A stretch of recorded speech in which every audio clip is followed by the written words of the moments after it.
देखिए संदीप जी, मुझे लगता है आदरणीय केसी त्यागी जी ने और वरिष्ठ पत्रकार नीरजा जी ने आपके सामने पूरे देश के विपक्ष की एक तस्वीर रखी है।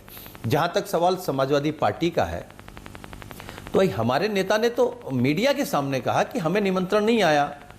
अब कांग्रेस कहां से कह रही कि हमने निमंत्रण दिया? आज राहुल गांधी जी ने प्रेस की तो उसमें तो नहीं कहा कि हमने बुलाया है। लेकिन सवाल सिर्फ बुलाने का नहीं है। राहुल गांधी जी की भारत जोड़ो यात्रा चल रही है, उसको समाजवादी पार्टी के आदरणीय राष्ट्रीय अध्यक्ष जी ने समर्थन दिया है, शुभकामनाएं दी है और इस बात को कहा है कि देश जोड़ो की जरूरत है, भारत जोड़ो की जरूरत है। तो हमारी शुभकामनाएं हैं।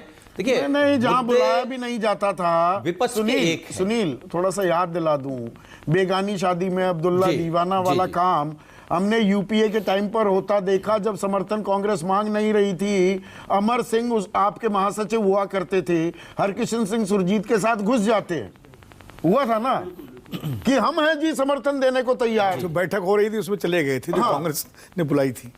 नहीं, ठीक बात है। देखिए, उससे हम उस बात को नकार नहीं रहे, लेकिन इस बात को आपने इसी कार्यक्रम में कहा है कि राजनीति बदली है, परिस्थितियां बदली हैं और जो पुराना गठबंधन जिस पे जनता पार्टी की बात कर रहे हैं उसमें बहुत भाई आरएसएस भी था, आज भाजपा अलग है, बहुत से ऐसे दल हैं जो भाजपा के साथ हैं।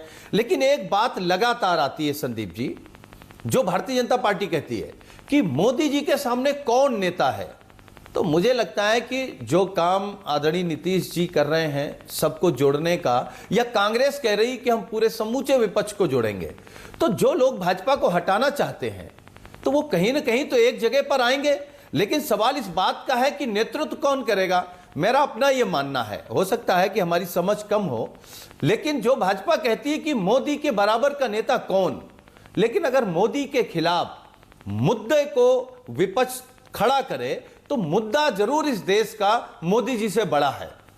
महंगाई का हो, बेरोजगारी का हो, आर्थिक मंदी का हो, कई मुद्दे हैं जो मोदी जी से बड़े हैं, उनसे ज्यादा भव्य हैं। बात आप ये कह रहे हैं, ये बात अखिलेश यादव ने भी कही, सुनील साजन, कि भाई जो अच्छा प्रदर्शन करेगा, जिसकी ताकत ज्यादा होगी, वही प्रधानमंत्री बन जाएगा। प्रधानमंत्री के चेहरे के चक्कर में क्यों घुसे हुए, ये कह रहे हैं ना आप। और यही बात अखिलेश भी इशारा कर रहे थे 4 दिन पहले। देखिए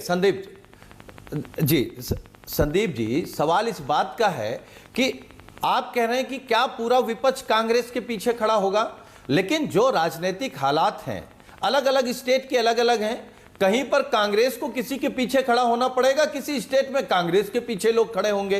तो जहां कांग्रेस मजबूत है वहां मुझे लगता है जो दूसरे दल हैं वो कांग्रेस के साथ खड़े हो जाएंगे। लेकिन अगर आप उत्तर जो बात कर रही थी नीरजा चौधरी, क्या वो संभव हो पाएगा?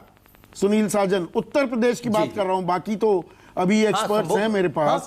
उत्तर प्रदेश में 1-on-1 जो उन्होंने 1989 के लोकसभा चुनाव का उदाहरण दिया कि 4-5 सीटों के अलावा सब जगह 1-on-1 था, कांग्रेस बनाम विपक्ष का एक ही उम्मीदवार।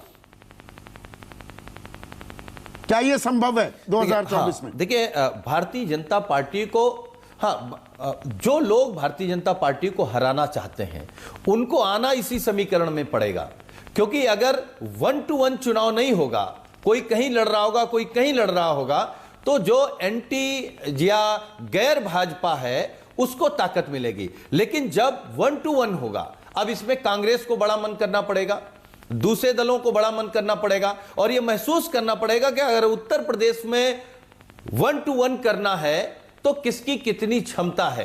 देखिए, पहला मकसद होना चाहिए कि देश से भारतीय जनता पार्टी को हटाना है, देश बचाना है, देश के किसानों को बचाना है, बेरोजगार नौजवानों को बचाना है, देश की अर्थव्यवस्था को बचाना है।